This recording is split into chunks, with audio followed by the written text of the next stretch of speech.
Hey guys, and welcome to the Alabama Saltwater Fishing Report presented by Angelo Di Paola, the Coastal Connection with eXp Realty. The first podcast to bring you the local inshore, offshore, and onshore fishing report, whether it's good, bad, or ugly. All right, guys, I am your host, Butch here again this week. And before we jump into the report, we got a really cool opportunity for you. We have partnered with AFCO, and they are offering all of our listeners a free sun protection mask with any purchase of AFCO products. They make a ton of great products for all types of anglers. All you have to do to get the coupon code is text the word fishing to 314-665-1767. Again, just text the word fishing to 314-665-1767 to subscribe to our email list, and we'll send you the promo code via email. All right, guys, we have a great Alabama saltwater fishing report lined up for you this week. But first, let's take a few minutes to check out a few of this week's great sponsors. And also, don't forget to check out our sponsors whenever you're in the marketplace for any of their products or services. They're the one that brings you the podcast free each week. This week's Alabama Saltwater Fishing Report is brought to you by Sportsman's Marine. Sportsman's Marine has an extensive tackle selection of anything that local anglers need for saltwater and freshwater fishing, as well as boating accessories. They have the largest selection of the slick lure in Mobile and Baldwin County. They have AFCO, Pelagic, and Saltwater Fanatics apparel along with other local brands. Go check out their Edgewater, Wellcraft, and Vexus lines of boats. They offer engine services with 5-star Yamaha and Mercury mechanics. Also, if you're looking for a street legal electric golf cart, go check out their Atric golf carts. Sportsman's Marine on Highway 98, and they also have a downtown location next to Mr. Jean's Beans in Fairhope, Alabama. And also brought to you by Richardoni Family Dentistry. You're going to need a good dentist, so you may as well make an appointment with fellow angler Josh Richardoni. He provides services for all ages and accepts most dental insurances. Do not let an achy tooth ruin a day on the water. Call today to book an appointment at 251-342-6672. All right, ladies and gentlemen, welcome back to the Alabama Saltwater Fishing Report. I am your host, Butch Theory, and I'm here with Captain Richard Rutland today as my co-host. Cold-blooded fishing. Hey, bud. How are you? Doing good, man. How are we doing today? Great. Had a very enjoyable morning with you on the water with some great friends, and just glad to be back co-hosting. It's been a little bit. It has been a little bit, especially in person. Getting to be that time of year where you're not running 7-8 days a week. That's right. Yep. Not running. And some nights. Yeah. That's right. But yeah, we did have a great day, man. It's not very often that I come in smelling like fish on a Wednesday. I usually don't fish on Wednesdays. This podcast day just can be, crazy. Yeah, because you're so worried about the podcast all day. Yeah. Well, and we usually record our Hunting Land podcast earlier in the day. Usually 2 interviews, so we do 2 or 3 a day sometimes. But yeah, it worked out. I got to get out with some great guys. It was good times. Heck yeah, I got to help Dr. Doormat Dylan Keene finish up his Flounder project. He had to go deploy some new hydrophones to gate off the bay for our flounder project we're doing, and then we went and caught a couple fish and brought them to him. So for sure, worked out perfect, and then finished up with a little redfish. I wouldn't say they were little redfish. Oh yeah, I guess you're right. They weren't. They were footballs, man. They're perfect size. That was fun. Yeah, how many flounder did I catch? 3 today. What? Yeah, come 3. on now. Yeah. Oh yeah. Little trio. Yeah. Butch has graduated from. First we were Uno, then we were Dos, now we're Trace. I like it. So I can say that I've been Trace several times now. So maybe we can just forget that it's a thing. First I've seen it. That's so, true. That's fair enough. Yeah, that's fair enough. I like it. No, you're we've raised you up good, man. Yeah, for sure.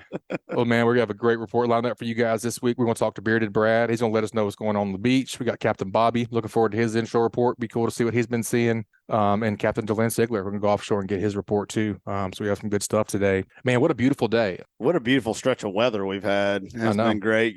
We've had like these 1 or 2 little front days where rains a little bit, gets on out of here, and then it's like poof, and it gets pretty again, It's beautiful. The water, man. Today was one of those days where you could have just got up in the tower and just rode just because how gorgeous it was. That's right. Everywhere we went today, the water was beautiful. Everywhere that I have been fishing the past several weeks, the water has just been absolutely gorgeous. You get right off the beach and you can see down 15 or 20 feet. You get up in the bay. Don't get that very often. Up in the bay where you normally have 1 to 2 foot of visibility. You've got 3 and 4 and 5 foot of visibility in some areas. Had a pretty interesting day the other day. We got on some flats that I fish quite a bit, but the water was gin clear and you could see every little single feature on the bottom. It's cool when it's like that. It was so cool to be able to see it, It's so funny because it's so rare for us. Right. I mean, I was in the Keys last weekend and, he's running, not even thinking about it. And I'm puckering up. I'm starting to see the bottom, I'm like, of course, it's just clear. We're just not used to seeing that around here. Yep. But yeah, it's fun whenever it's get that time of year. I guess I'm sure the lack of rain has a lot to do with it. Oh yeah, big time. Big time. We've had good tidal movement. And then generally speaking, when your water temperature gets down, you get less growth in the water. That's a good point too. That gives it that green tint, and it cleans up real good. That's always real typical of like what I would say fall and winter. Yeah. Wintertime. Very cool, man. Well, let's get into this thing. You ready to do the report? Yes, sir. All right, man. Let's go see what Bearded Brad's been up to. All right, man. Welcome back to the show. What you been seeing over there? What you been doing? Tell us a fish story. Hey, what's going on, guys? Man, it honestly has been a little bit of a struggle bus over here, surf fishing wise. I went out this past Friday, and I went to one beach down Fort Morgan, and it was covered with grass. And we typically don't have the grass really hanging around this long, but it has been all summer, all fall. We've just been struggling with the grass, and ended up changing beaches, went a little further east and found some clear spots, and was able to catch a few whiting. We went and pumped some ghost shrimp, and we had some fresh dead shrimp as well. And we're trying to target pompano. Typically, kind of late fall, you still have a little bit of a pompano run. And I've seen some guys been catching some, and so that was our main target. And so typically, when you go out with some ghost shrimp, you're usually going to find something. And so we had that, and all I caught was, I think I had 3 decent whiting. But then we had an outgoing tide then that morning, and as the tide kept going out, the grass just started showing up worse and worse and worse. And they could be the opposite. Yeah, yeah. By like 10 a.m., we couldn't even fish. It was just completely bombarded by grass. What kind of grass is it? I don't really know 100%. So it's not June grass, and it was not full-on sargassum. I don't know, like it looks similar to sargassum, but it is a little more grassy-like. But it's not the green June grass. But right, I don't know that's exactly what it's called. But that's called bryozoa, and that's actually not grass. It's a living organism. It's not grass. Okay. The scientists have learned me up down there at the sea lab. When did you become a botanist? Right. Hey, man, I'm just saying, I'm good. I'm good at retaining what I'm told. You know, yeah. They taught me that in the Navy. On the beach, we just call everything grass. If it's getting on our line, we just call it grass. Right. But. Yeah, and I can tell you, we've run into a little bit of that here and there, and you can actually see the wads of it. It's almost looks like brown, like a brownish deal, and I don't think it swims around or anything, but it's actually a living organism. It's not actually I'm going to say organic, but like what grass. I don't think it's not photosynthesizing to grow. It's some type. We'll have to get either Crystal or Dylan on here one day and learn us up on. That's definitely above my pay grade. Yeah, but interesting. But yeah, like you could see when we got to the second beach, like it was clear, and you could see the dark patches further to the east. And the wind, we had more of a north wind, and it started shifting out of the east. And then you could just see it coming our way, and little by little, it just completely took over. And when there's little patches, you can kind of go around it and deal with it. But when it gets in there thick, it is completely unfishable. Yeah, we've been seeing that. We've been seeing that on the southern end of Mobile Bay when we've been doing a little bit of flounder fishing. Dr. Doormat and I have been bumping into it here and there. It hadn't been thick, but we've been a hit or miss down at Dixie Bar as well. Right. I can't picture what you're talking about. It looks like Brad's saying, it kind of looks like sargassum, but it's a little bit. It does look. It's clear, it's underwater almost. a little more. But okay. Yeah, I know what you're talking about. It's not really floating. Seen that before. Not really floating up on the surface, but it's kind of clear, and it's I can see where that would make it unfishable for sure. You can't really get around it. Yeah, it kind of sticks together like a spider web. Yeah, as that current comes through, it's just going to grab that line, and especially throwing pompano rigs, it's going to clump up on the floats and on your weight and all that. And once it covers the bait, like you're done. So as soon as you start reeling in and you got clumps of that grass on your hooks and all that, like you're best off just to pick up and move spots. And it has been a little bit spotty. So if you are on one beach, like you can probably, especially if it's clear skies and high sun, like you'll be able to see where the stuff is. So you can bounce around and pick some other spots. So it's still fishable if you're willing to pack up and move around a little bit, but it's definitely a pain to deal with. Heck yeah, it's schooled up right now. That's right. Yeah. I mean, could you throw plugs like top water stuff to get to kind of combat that, or not really? You can. So a couple weeks ago, we were down at Dixie Bar, and the Jackson Reds have been on fire. And we were down there, I can't remember exactly when it was, probably 2 weeks ago now. And it was the craziest thing I've ever seen down at Dixie Bar. Like, there was thousands of pelicans diving all over the place. And Richard, you may have been out there this morning. There was a lot of different captains out there, charter boats. But it was wild. And so everybody was hooking jacks and reds. And so there was a little bit of grass. And so if you're throwing a plug, some top water, you are going to be able to stay away from that a little bit, because unlike the sargassum that's more floating, this stuff is a little bit more down in the water column. So top water, you are going to stay away from that. Now, once you start throwing a spoon or something that's going to get down, you are going to start dragging that stuff back up again. If you stay a little higher up in the water, you can kind of avoid it a little bit. Yep, that Dixie Bar action a couple of weeks ago was unreal. I was out there a couple of different days with Crystal Hightower from the Sea Lab, tagging bull reds, right? Yeah, we were doing some acoustic tagging with bull reds, and man, that was some unbelievable fishing out there. It was wild. Like, yeah, I was wishing I was in a boat, because they even came up the first school. Because the morning I went out there, we went out there with cut bait, planning on just throwing out some mullet for some reds. And then it wasn't 20 minutes after the sun started coming up, you just saw pelicans everywhere. And I was like, sometimes you see a bunch of pelicans and there's not always fish with them.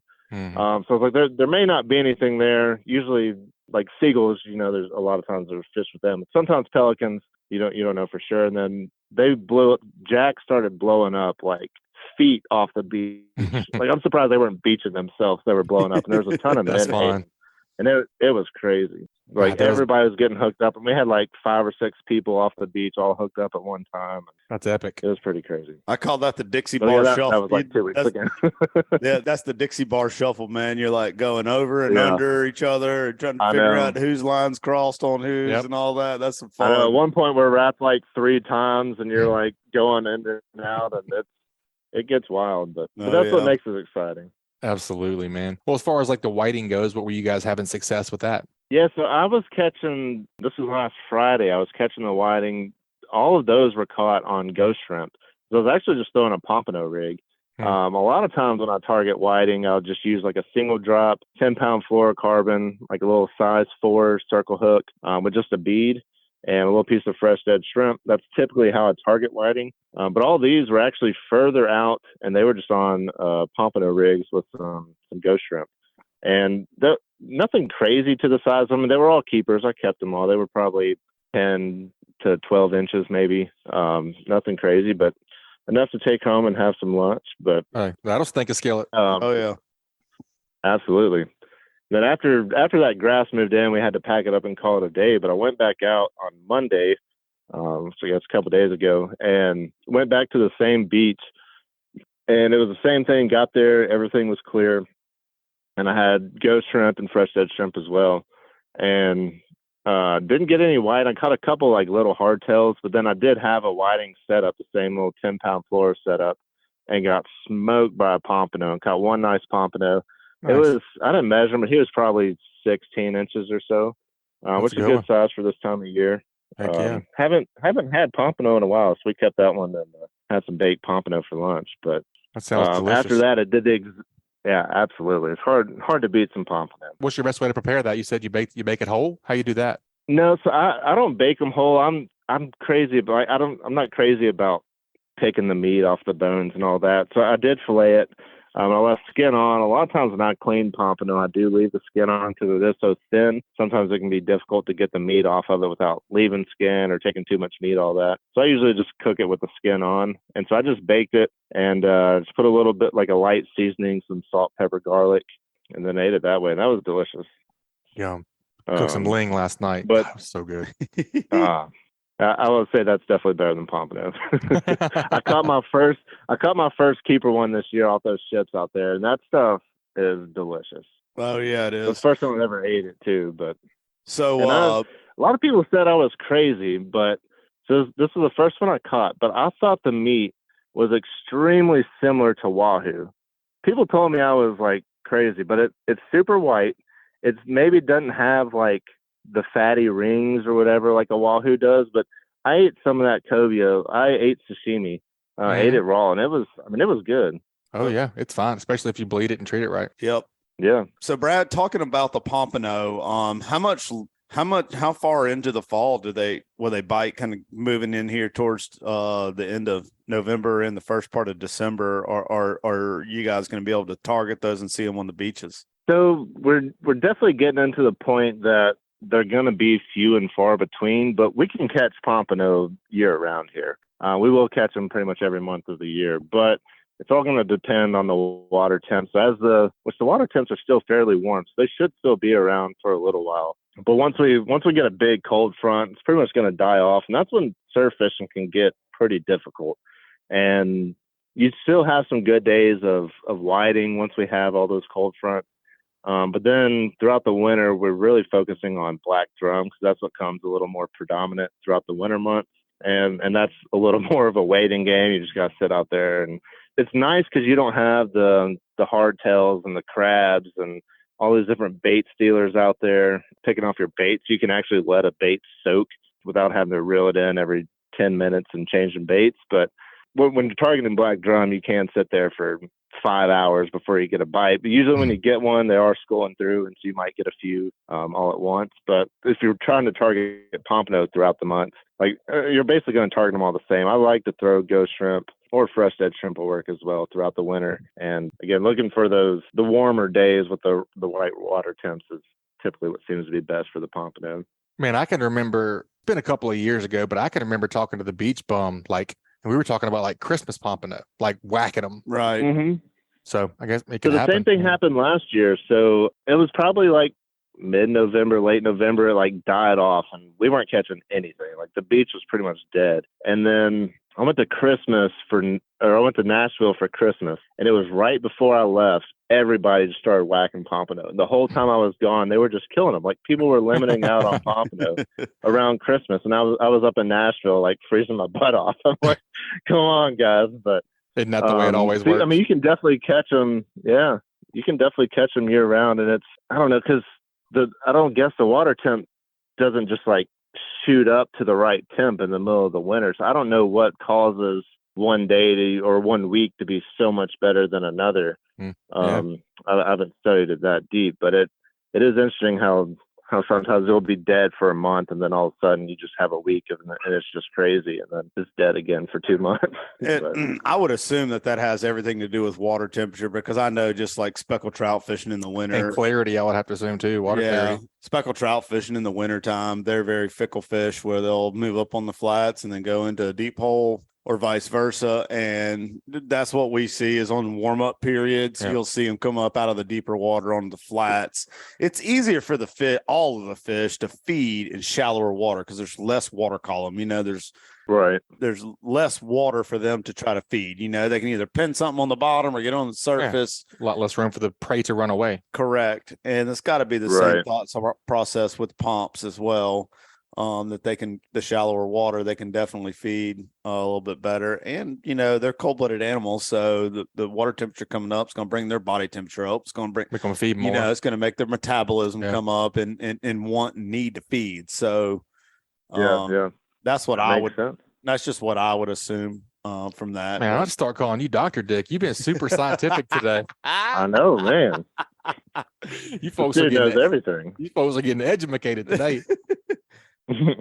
I don't know if anybody's ever really patterned it out very well, but I know in the, late winter, early springtime, whenever we're goat roping, catching the sheeps out at the rigs in the Gulf and whatnot. Mm-hmm.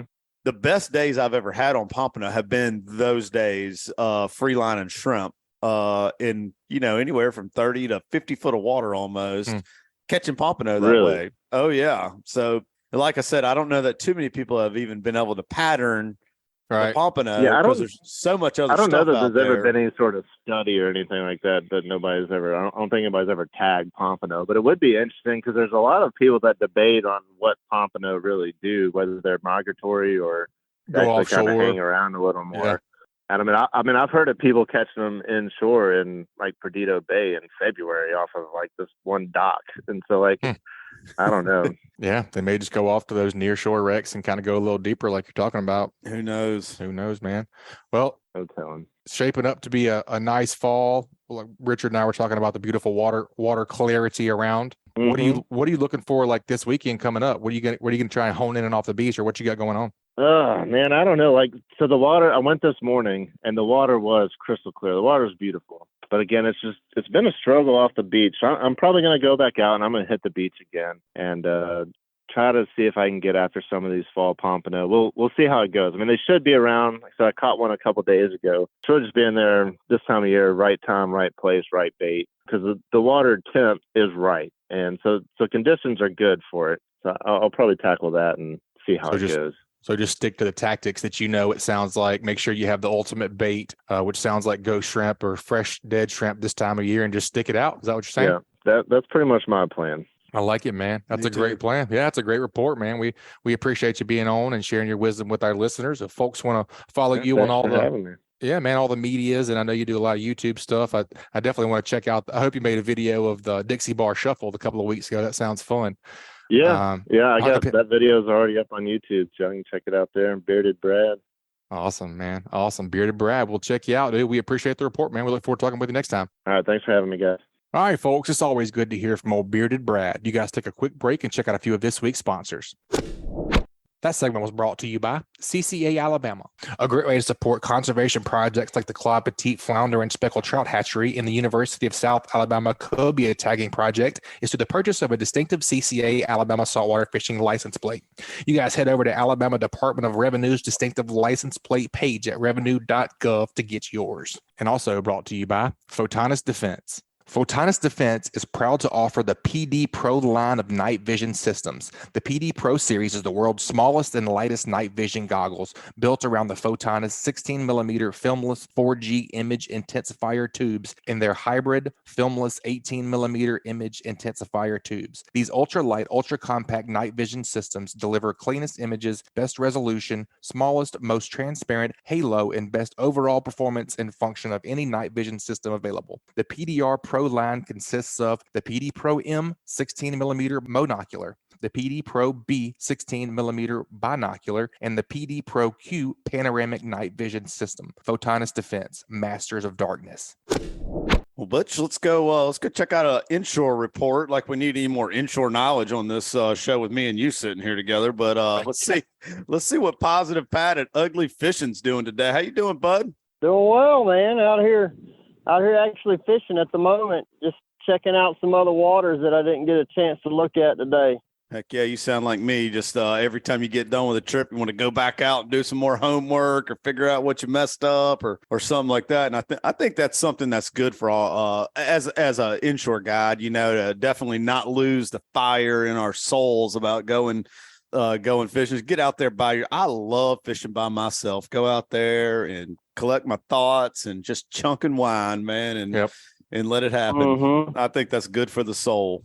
Well, in this time of year, I assume you guys kind of have to do that. Keep your finger on the pulse. It's changing rapidly. It seems like they own the boogie. That's what it seems like. Yeah. The convenient part of it, or the nice part of it, is the weather. It's always like you get these just nice, pretty days. Start out a little cool in the morning and warm up, and man, it's just so nice to be on the water. It's hard to go home. Yep, no doubt. I was telling Richard this morning riding out, this is my favorite time of the year to be on the water. Yep. Been sweating for so long, and man, it's just nice to be a little chilly. I know, and that's the thing I really like about it too, is that you just don't feel so fatigued at the end of the day when you've not been sweat pouring out of your body all day. You just it's easy to keep on fishing. I mean, I know Dr. Doormat and I, we've been doing a lot of flounder pounding lately. I don't ever want to quit, Right. Not sweating. If I didn't have to go wrangle kids and everything in the afternoons, man, I'd fish till the sun went down every day right now. It's it's very enjoyable time on the water. Well, Patrick, what have you been hitting on here lately? What have you been patterning out? Yeah, where you been? I think here recently, everything has been causeway, just launching on the causeway and fishing in this region, catching fish both north and south of the causeway. Finally, speckled trout have been starting to cooperate. Nothing like on fire, but putting some stuff together, putting a few nice trout in the box. Had a couple over 20 or right at 20 inches today, so that was nice. Oh, cool, man. That's good to hear. Yeah, and these are some of the fattest trout. So these fish, we've been talking about where are they, why aren't they biting? They have been feeding. There is no doubt about it. They've been putting on a little weight. They have been putting on the pounds, man. They have got the LBs going on. They're John Burke says when they got the zipper belly, that means they're as big around as they can get. That's and right. All these trout, it doesn't matter if they're 13 inches or if they're 20 inches, they all have that zipper belly. So I know exactly what you're talking about. Real nice to see what we're the quality of the fish that we're finding. I'll tell you the one thing that's a little bit troubling to me is a lot of these fish that we're catching we're just fishing, and then we're getting a bite and power poling down or spot locking the trolling motor, depending on what the depth is.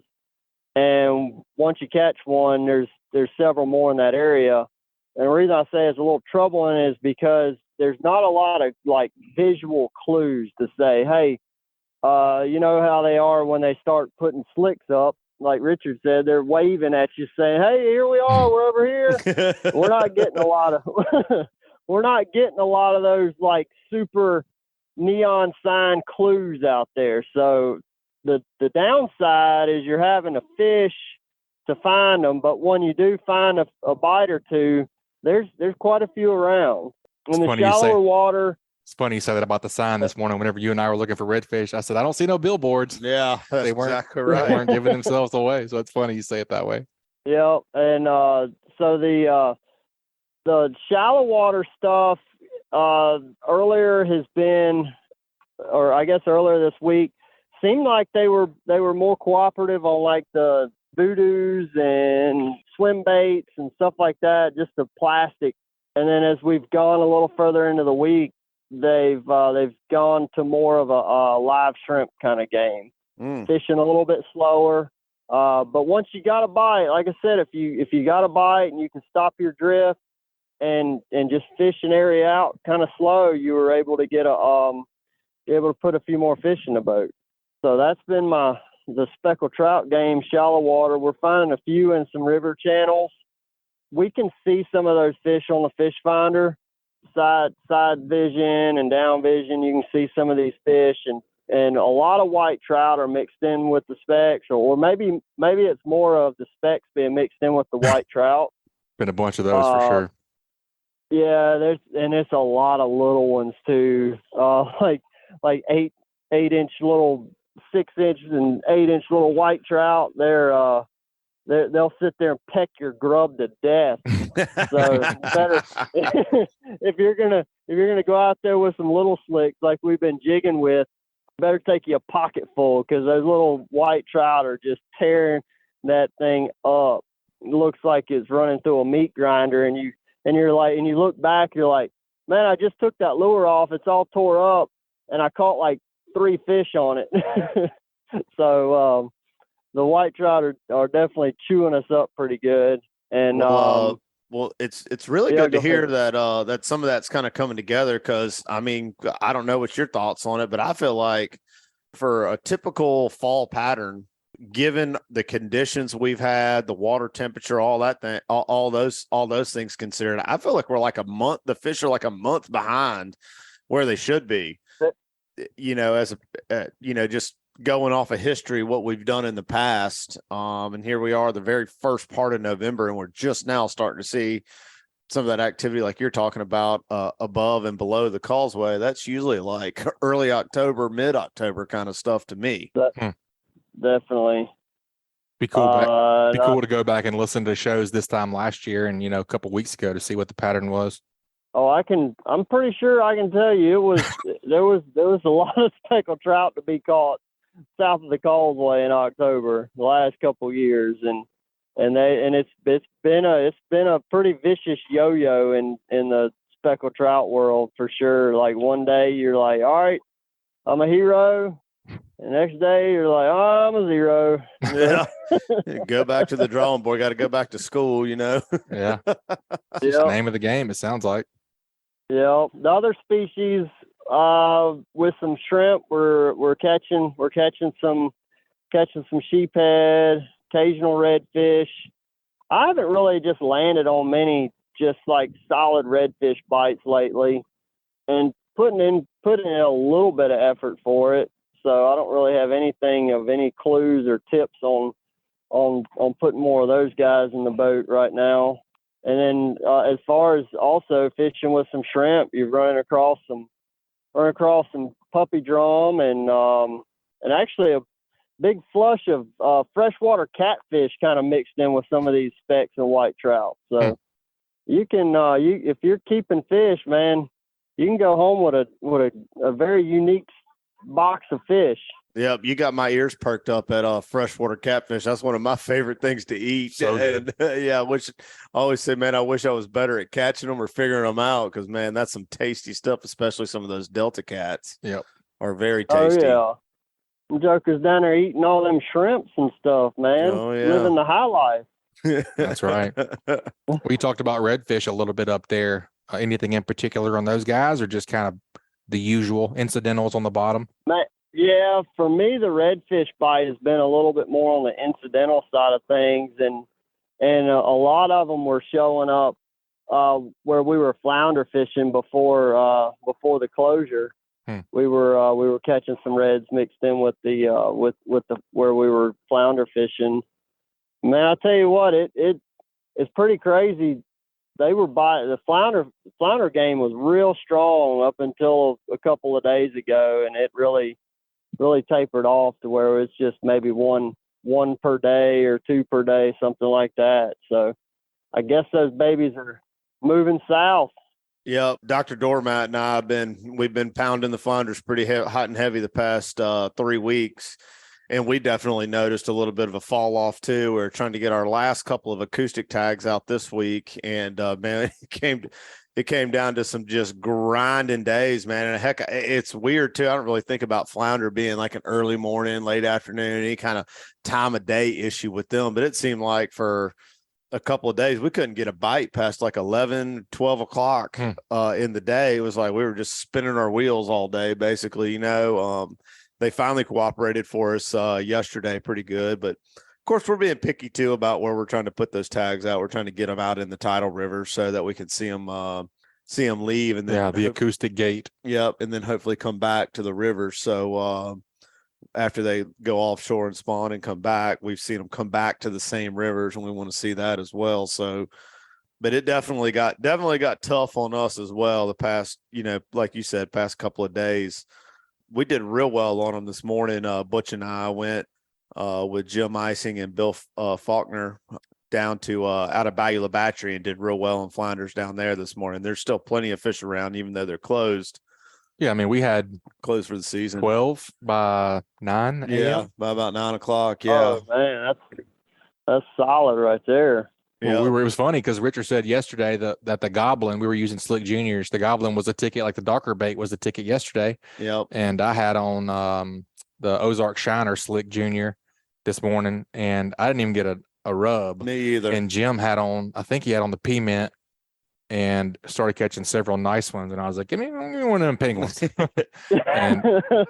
and then it was lights out. Both Richard and I both went to brighter colors. So there's obviously something there with. Have you ever noticed that, Patrick? Flounder really honing in on a color like a dark one or a bright one, given the conditions and whatnot? Yeah, and I feel like it has a lot to do with the sky more than the watercolor. I tend to try to look at, if it's a bright sky, try to have something. I mean, I'll experiment. It doesn't necessarily say that a bright sky is this lure, but like I'll try to go from one extreme to the other and go like with that sand lapper or the ice candy or something like that, something real light with, and then if that's not hitting, then go with something dark, like you said, like the Goblin or that Mad Mullet or something like that. Yeah, I see, and that'll be the case. Like it's going to be one or the other a lot of times. I mean, it was very clear today. I was surprised. Yeah, I just mean a clear choice. It's very obvious. Faulkner with the new owner of Anglers Resource was with us today, and he asked me about colors. How do you go about picking your color and whatnot? And I was like, in my opinion, there's two colors. There's bright and there's dark. And obviously, it didn't take Butch and I too long after watching those guys whack a few fish and us being right in the same area to swap over to that bright color and get that going. Is that about the same thought process for you, Patrick, or what is your thought process? That's exactly where I like to go. But I tell you, the one of the colors that really stands out to me, and when we're talking about the slick lure brand stuff, is the Swamp Thing with a gray or just overall just kind of darker, cloudier conditions seems to really be a great color, and regardless of water quality. Yeah, I was going to say that Swamp Thing color is a special color in my opinion. It just blows my mind. It looks good when you hold it in your hand, right? And you're rigging it up, man. You drop that joker in the water and look at it in the water. Oh, yeah. And it like electrifies. It glows. Yeah, it electrifies almost. They really hit the nail on the head. Yeah, with that Swamp Thing. And I tell you another color that you just brought up that really perked my eyes up that I'm completely out of is the Ice Candy. You were showing me that one this morning. Yeah, for those flounder. I think I only have like one left out of like a. Oh, it was a dead body. You showed me for sure. Yeah, it was like I think I had like just started off with 24 of them, and I have none left right now. I think. Yeah, it looks good. I haven't tried that one yet, but it's pretty. Man, it has been unbelievable in flounder for me. I think they like that different colored tail. Yeah. Isn't that like a clear head body with some specks, and it's got that bright orange tail? Yeah. Pink tail. Pink. Yeah. Pink tail. That's right. It's like an opening night body with a pink tail. I just love pink in general for flounder, man. Sometimes they are just going nuts over it, over pink. That's one of my favorite colors for flounder has been pink this year. I don't know why, but I just seem whatever works. I've definitely gravitated towards the pink. Yeah. I wonder what they see it as. Ain't no telling. Heck no, that's one of the questions I have for St. Peter when I get to the pearling gates, man. Right. Why do the fish like Richard, pink and chartreuse? Chartreuse, yeah, that's another good one. Richard, you always say that's your St. Peter question. It sounds like you need to start keeping your log of all the questions you got for St. Peter. That's right. Sounds like you have a questionnaire for him. That's right. Oh yeah. Well, man, that's a good report, Captain Patrick. It's always good to hear from you. Man, if folks want to book a trip, what's the best way to get in contact with you? The easiest thing to do any time of the day, go to uglyfishing.com, and you've got all my contact information, all my social media, and then you can book online as well. If you got any questions or concerns or whatever, you can call me or shoot me a text at 251-747-1554. Awesome, Patrick. I really like that. Any time of the day, huh? So your website doesn't open and close at a certain time, huh? Always open. Always open. Well, I like that. Always man. open. Always open. Golly, I might think about doing that with my website. Yeah, I worked a deal with Google on that one to make sure it stayed open all the time. Do you have to pay extra for that, or is that free? I ain't giving away all my secrets on this show, Richard. Oh man, come on now. Oh man, well, we appreciate it, buddy. Thank you, Be safe out there. Yeah, talk to you, buddy. Hope you find some new spots this afternoon. Let me know where you've been. All right, thanks guys. Buddy. Well, I guess we did say that we were going to have Captain Bobby Abrascato on the show, but I think he fell asleep by his pool, so we had to get Captain Patric Garmeson. That's a great report from Ugly Fishing. You guys take a quick break and check out a few of this week's sponsors. That segment was brought to you by Admiral Shellfish. Admiral oysters are available at select restaurants and can also be purchased by the public at Bon Secours Fisheries, Inc. and Ahi Seafood in Fairhope, Alabama. Call for availability. From a simple, nutrient-dense appetizer at home or a shucking party with friends, Admiral oysters will steal the show. Follow their adventures on Instagram at Admiral Shellfish Co. And also brought to you by United Bank. United Bank knows what an important role agriculture plays in our local economy. At United Bank, they are here to support local farmers with financial products and services designed specifically for agribusiness, including real loans for farmland, equipment loans, working lines of credit, and more. Truth is, they deeply value the contributions agriculture makes to our communities, and they help our local farmers build successful businesses. They want to see you succeed. Learn more at unitedbank.com or stop by any United Bank branch. United Bank, all loans subject to credit approval, equal housing opportunity lender, member FDIC. All right, Captain Richard, let's round this thing out. Let's head offshore, man. Let's see what Captain Delynn Sigler's been doing over out of Orange Beach, Alabama. Welcome back to the show, Captain Delynn. How we doing? Thank you, gentlemen. I appreciate it. I'm doing great. How are y'all? Doing good, man. We had a good day. We got to get out and rip some lips this morning. Well, we were careful with the lips. We didn't rip them. We tagged them and released them for science. But you know what I'm saying. That's right. Yeah. There you go. Stretch your string a little bit. That's right, man. It was fun. I haven't been out in a that's couple what it's all weeks. about. What we hadn't used the phrase "a tug as a drug" in a while on the show. At least I haven't. Yeah. Been on here. That's the damn truth for me, man. What about you, Captain Delynn? Is that what gets your rocks off, man? Is a tug? Man, I tell you what, I don't care what it is. As long as it stretches my string, I'm good. So Yeah. I have very, very little patience. So anybody's ever fished with me will tell you that.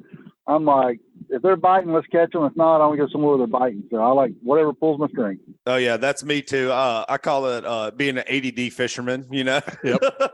And sometimes it really works to your advantage, and sometimes it works to your disadvantage. But I feel like it does me better more days than not, man. But I'm definitely like that. That's always my thought process, though. Like kind of getting into fishing about it, getting to the fishing thing about this is, I feel like the fish are always biting somewhere. You know what I mean? And if they're not biting where you're at, man, you need to change venue, go to a different river, go to a different bay, run your boat.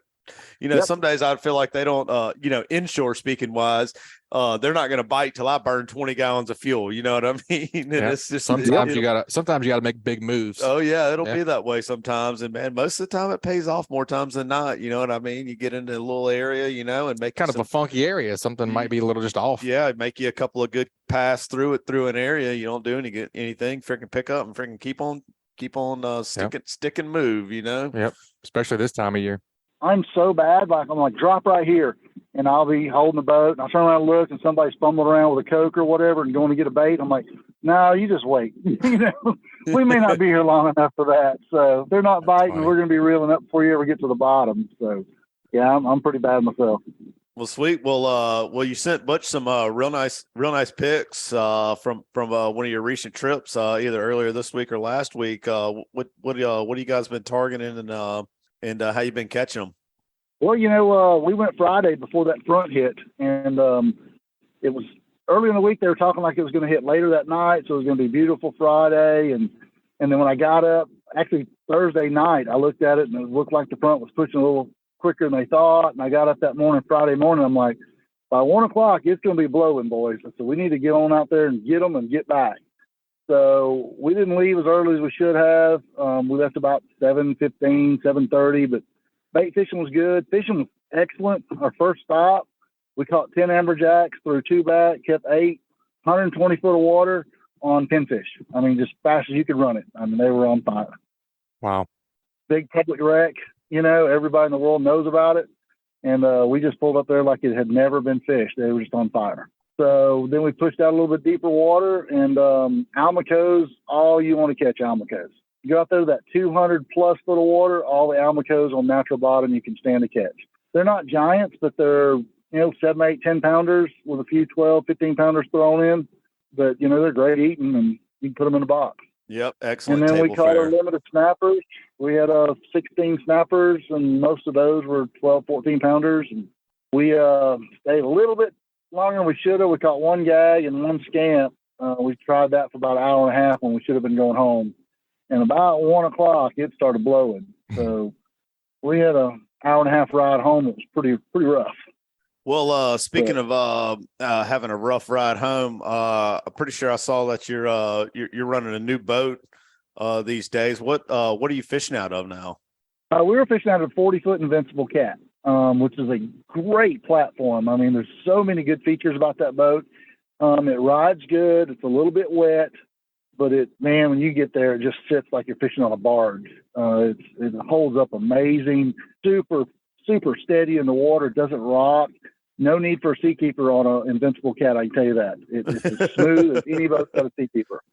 It's amazing. It's simply amazing. It's just like sitting on a barge. So I love it. It's got 3 live wells. It's got multiple fish boxes. It's a fishing machine. It's got a crazy amount of rod holders. I don't even know how many, but it's got a lot of rod holders. Don't take a lot of rods. Yeah, it's fun when you get on a boat and there's just rod holders everywhere. You know what I mean? It's like when you need because you know how quickly things happen. Always got to put a rod down. It's like today, how many times we throw a rod down for the net? Yep. Always. You always, everything always happens so fast on a boat, and when you're fishing and everything, you never know what's going to bite, what's going to have come up at you. And it's nice to have rod holders to throw a gaff somewhere, put an extra rod somewhere, move them from one side to the other. You're not like trying to find a spot or taking one rod out to put another one in. Just throw one in the rod holder and go do what you got to do, and then come back, and then all the different angles that they offer the rod holders at. You can get those vertical ones, 30-degree ones, 15-degree ones, however you want them. Man, I love that about the big boats now. About the big cup holders and rod holders. You can never have enough of. No. Rod holders are to fishermen like shoes are to most women. I mean, you just can't have enough.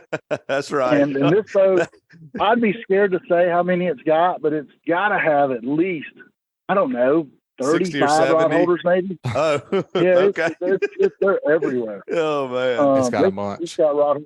And then when you take 6 guys offshore, you got to have 6 bait rods. You got to have 6 4-offs. You got to have 6 chicken rigs. You got to have 6 grouper rods. Yeah. So it adds up in a hurry. Then you got to have a pitch rod. Then you have a rod with a steel leader on it. And you got to have a cobia jig on one. And yeah, it adds up in a hurry. Yeah, I'm definitely like that on the inshore side of things. Whenever I go, I have certain setups. That's the only thing that's tied up to that rod. And I'm gonna have one for every angler, kind of like what you're talking about. And man, that makes life so much easier on a boat versus having to stop what you're doing, cut something off, rig it up again. Because when it's hot, it's hot. I mean, you could be missing out on multiple fish. For sure. So Delynn, do you really like the way that boat handles and rides this Gulf of Mexico chop? I do. The Invincible has a semi-symmetrical hull. So it rides a little more like a mono hull than most cats. It doesn't roll, and it doesn't roll away from the turn as much as most cats do. Right. I'm a big fan of Freeman, but the Freeman just rolls. It'll scare the heck out of you sometimes. Yeah. I've never been on a Freeman. I fished on both of Adam Peoples. I think he had a 40 and then a 44. Mm-hmm. I've never been on a Freeman, but that Invincible is impressive. Yeah. Yep. So, Adam's running up the 46 now, and I think that's what we're going to step up to.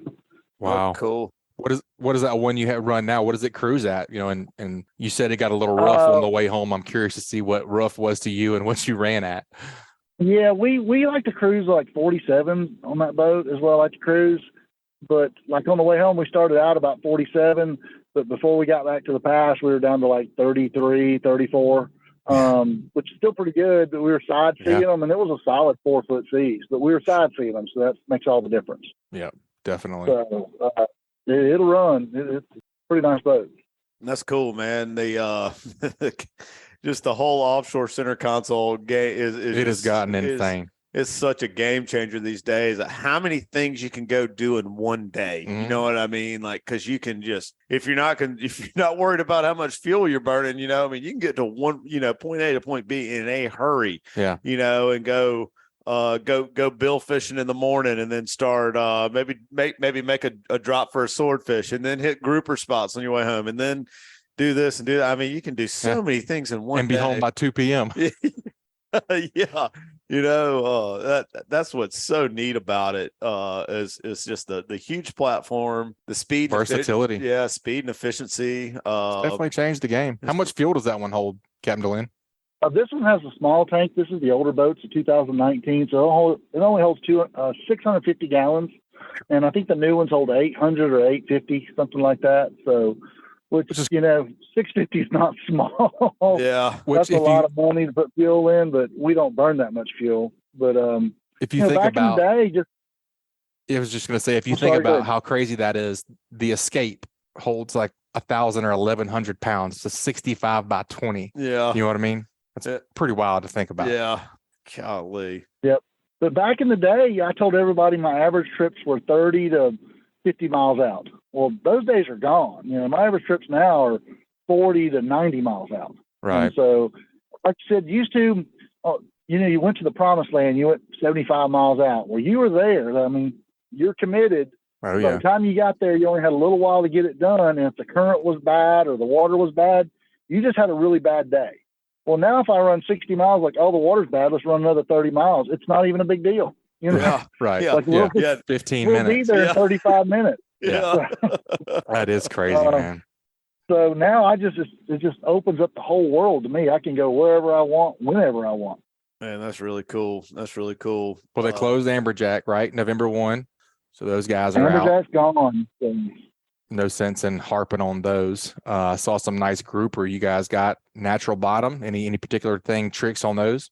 I haven't targeted grouper a whole lot. We just did a little bit the other day. But if you're going to target grouper right now, wrecks are natural bottom. In the deeper water, if you're going to do natural bottom, get away from that big giant stuff that everybody and their brother knows about. And it's seen 500 hooks this year. Find that little bitty stuff, There's a little bitty rock, right over there. It's holding 5 fish, but when you drop down, those 5 fish haven't seen a hook all year, and they're just jumping all over it. You put them in the box, and you go find another little rock. Don't fish those big ridges, those big rocks. This time of year, they've been hammered. Unless you're running 80 miles offshore, don't fish that big stuff. How are you finding? I assume electronics, and you may have some little honey holes, but as far as those little unmolested rocks, how are you finding those? Here's what I do, because I have a fast boat and it doesn't read real well at 50 miles an hour. So go where you want to go fishing. Say, I'm going to run 46 miles out, and this is where I like to fish this area. So I just fished this rock.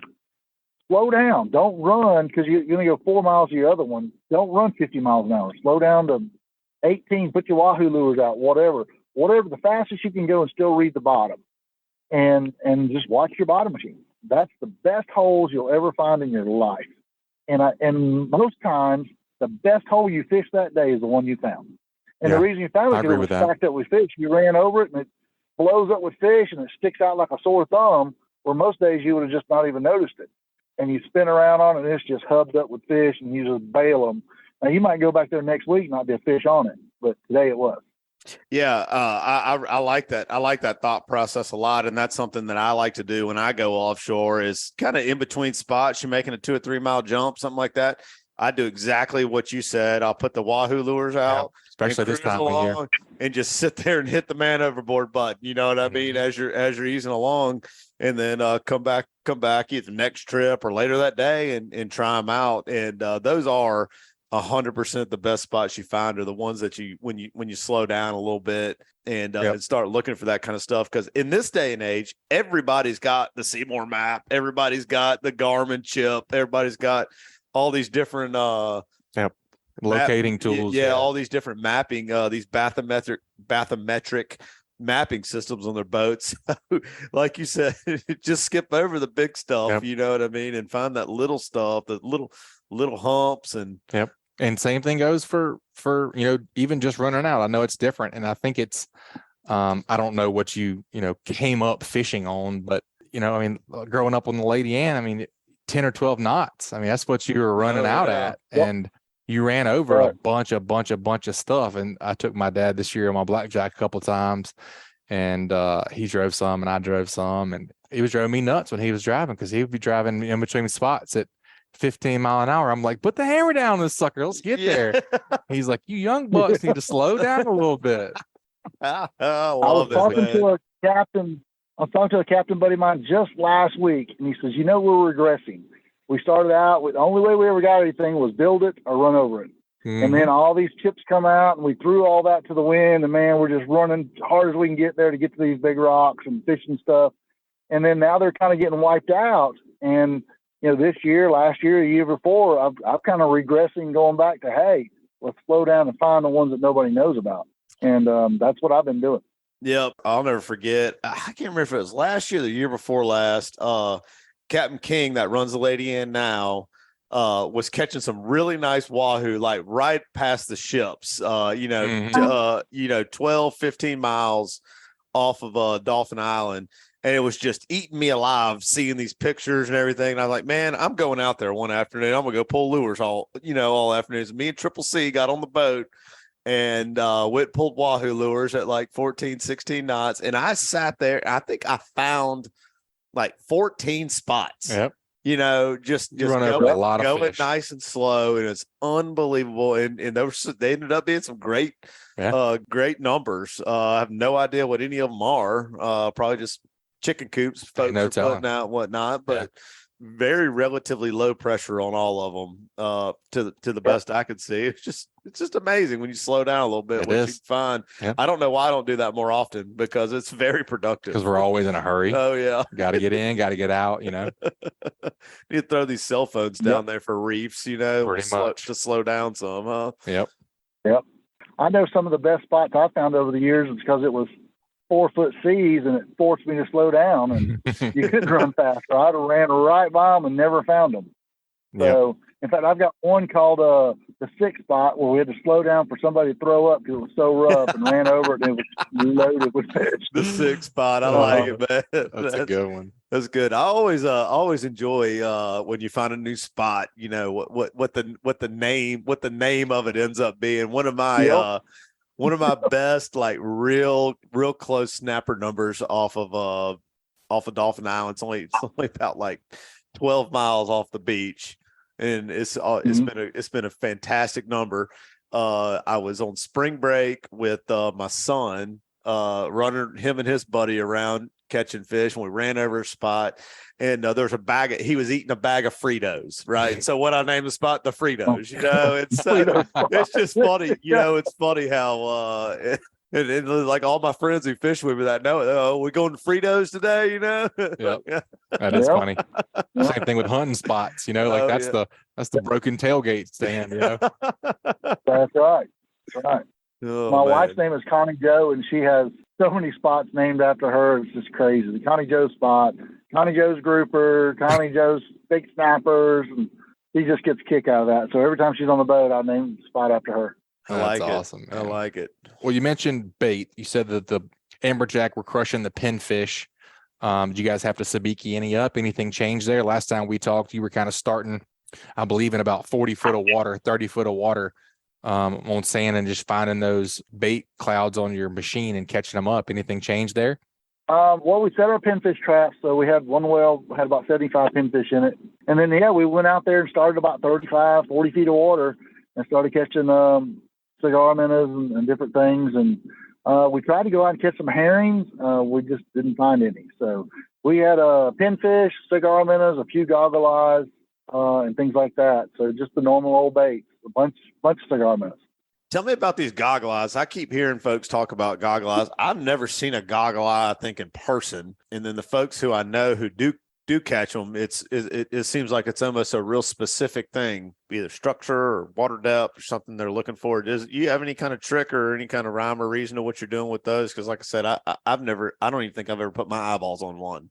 So, from now to early spring, you can catch them in the shallower water, just like up there, catching cigar minnows in 30 feet of water.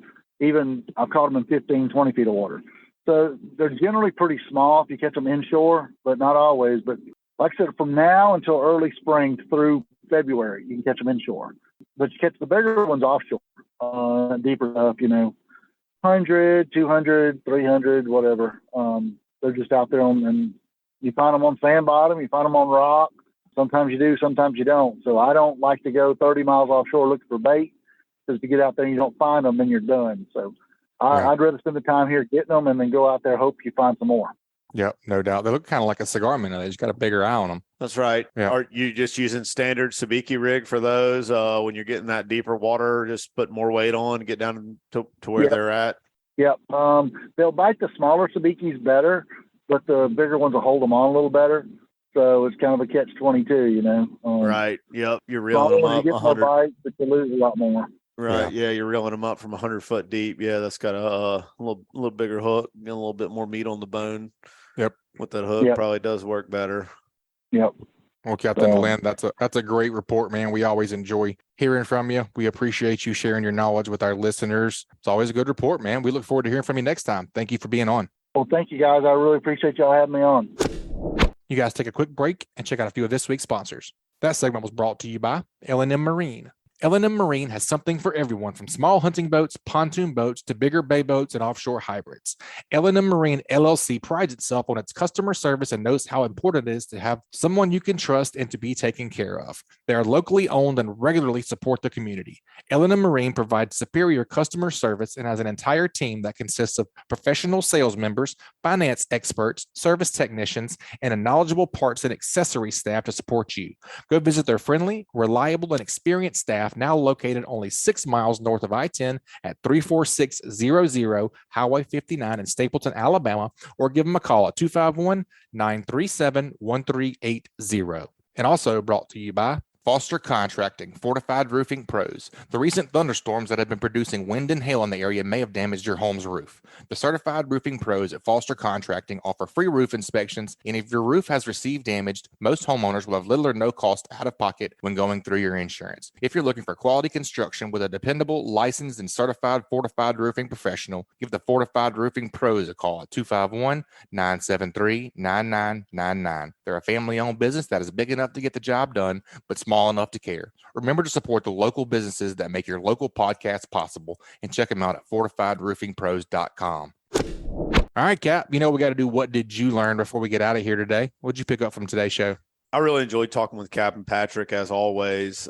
He is just he's y'all keep messing with me about being a half-ass scientist on here, but he is literally the mad scientist on the inshore game. And I really enjoyed talking with him when we started talking about colors, lure colors and whatnot. And we were kind of comparing notes about what you and I did with the flounders today and whatnot, and kind of getting into that. And he and I have very, very similar thought process. That thought process does not always work 100%. I know there's certain systems like the one we're sitting in front of in Foul River is kind of an anomaly, because it has a different color water, different color bottom color than other places. So it doesn't, and it's very sensitive to cloud cover, and it is and so I guess really the thing to do and to think about with that is when you are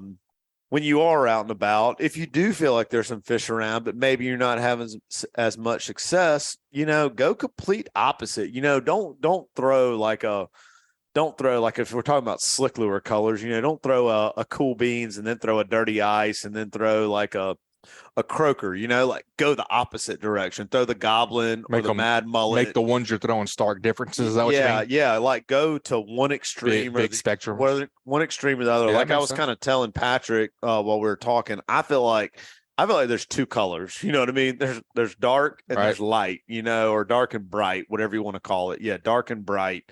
So go one to the other, and kind of try to lay with that for a little while. It takes some patience to do that, but it also has taken like two of the same rod rigged up, so you can make 10 casts with one color, and then pick up the other one and make 10 casts with that one, versus like having to unrig and re-rig and all and everything like that. So that and that's kind of what that thought process as well. What we're talking about with Delynn there about how he's talking about when he goes off, he's got so many rod holders from the boat, he can have 6 of this setup, 6 of this setup, 6 of this setup, 2 pitch rods, a trolling rod, like all that kind of stuff. That goes a long way. It does. I feel like for me, I can't have enough rod holders on an inshore boat. I'm very limited on my inshore boat. How many rod holders I can have versus these big offshore boats. But that's and of course everybody knows. I guess everybody knows, but I'm a rod builder, so I build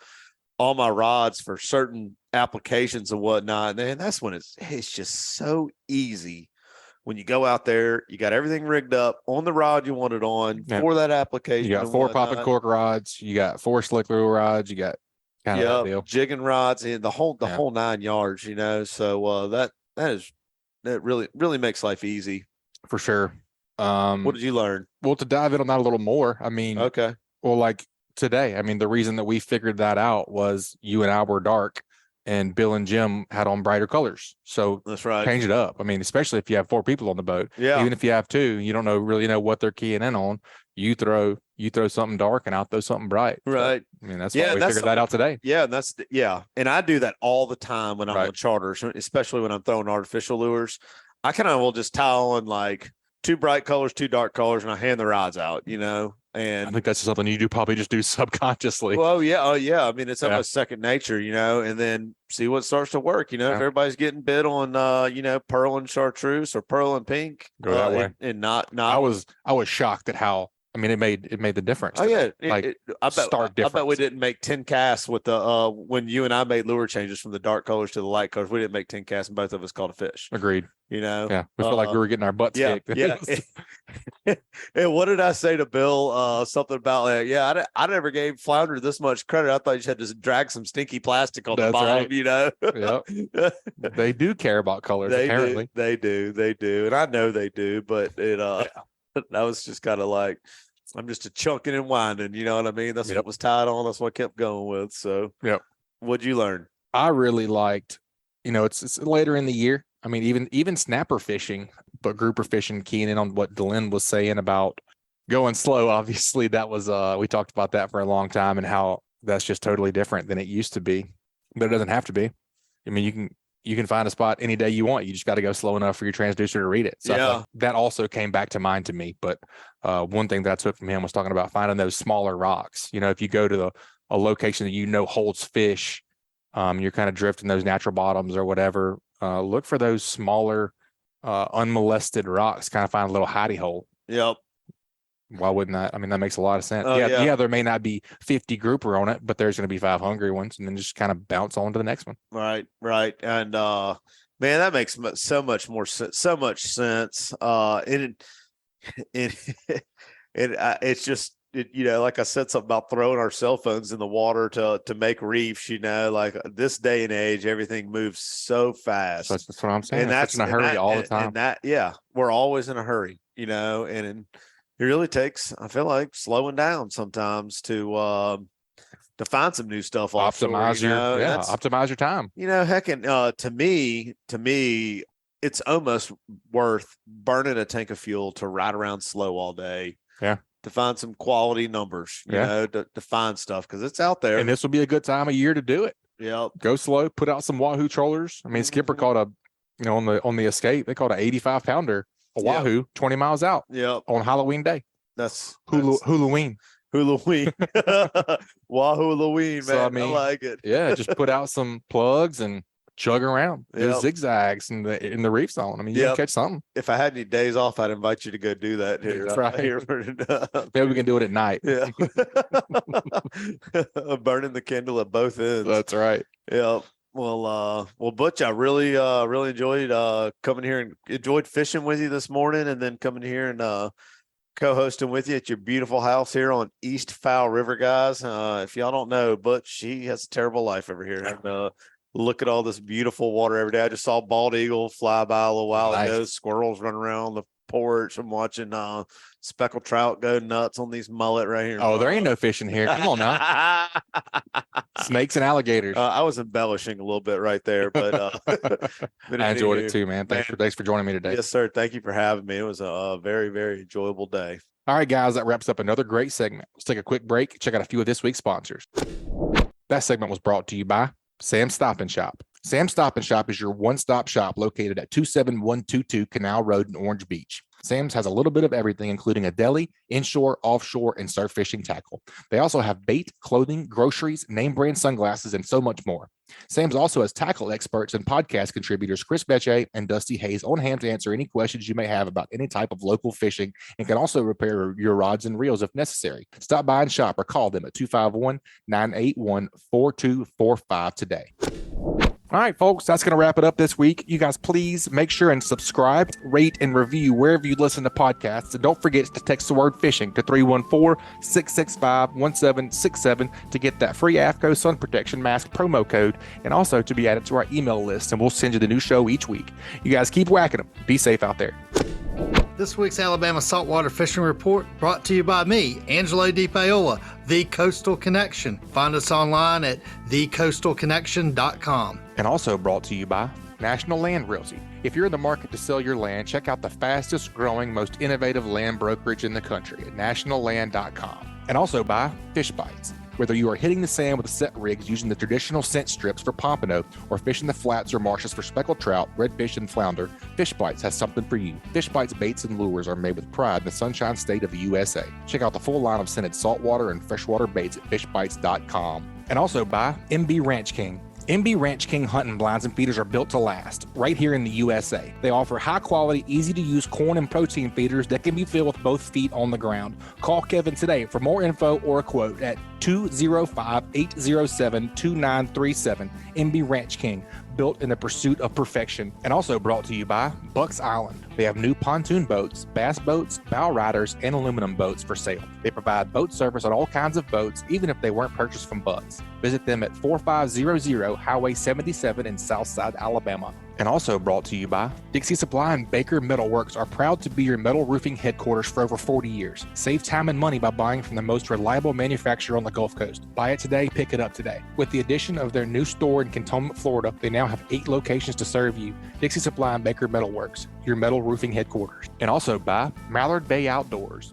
Book your next guided hunting or fishing trip with thoroughly vetted guides or charters, built by sportsmen for sportsmen. MallardBay.com. And also brought to you by Killer Dock. Killer Dock uses marine-grade aluminum to make fabulous fish cleaning tables and stunning canopies that will keep us out of the sun. Killer Dock combines durability, function, and design to uniquely upgrade your entire dock experience. Visit killerdock.com to see more. And also brought to you by Hilton's Real-Time Navigator, bringing you the highest quality online satellite fishing chart since 2004. Your source for sea temps, altimetry, currents, and watercolor at hiltonsoffshore.com. And also by Test Calibration. Test Calibration is your source for sales and service of diesel turbochargers and fuel injection systems since 1976. Contact them at 800-822-0057 or visit them online at testcalibratondieselandturbo.com.